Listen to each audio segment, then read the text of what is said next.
এখানে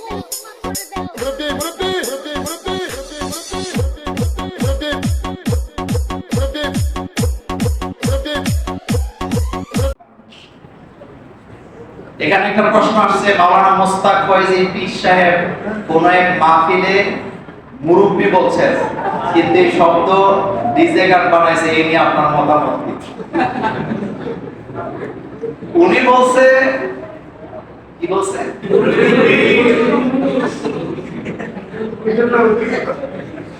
উনি আসলে বলছে একজন কুইটটা চলে যাচ্ছে, মুরব্বি মুরব্বি। আসলে কোন শব্দ কোন সময় কোন জায়গায় কাজে লাগে, কারণ এটা বাংলা সাহিত্য, তো বাংলা ভাষাটা হলো সমুদ্রের মতো, এটার ভিতরে আরবি আছে, ফার্সি আছে, উর্দু আছে, ইংরেজিও আছে। এটা কি? এটা বাংলা গ্রামে যায় বললেন কান সিরা বলতে, তো ইংরেজি মানাইতে আইছো বলবে না, এটা আসলে আপনি বাংলায় বলতেছেন। কলম, এটা কি? কলম বুঝি ইংরেজি আরবি, সেম চলতেছে।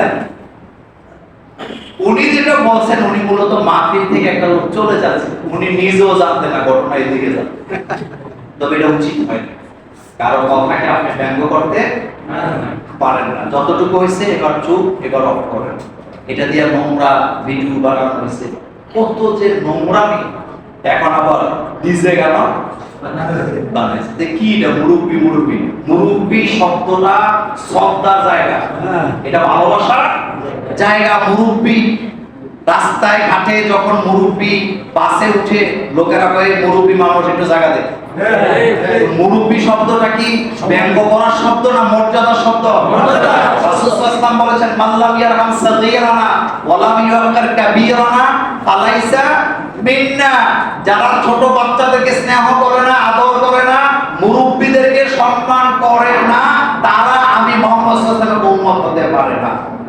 এজন্য মুরব্বি শব্দ এটা কোনো গালি না, এটা মর্যাদার শব্দ।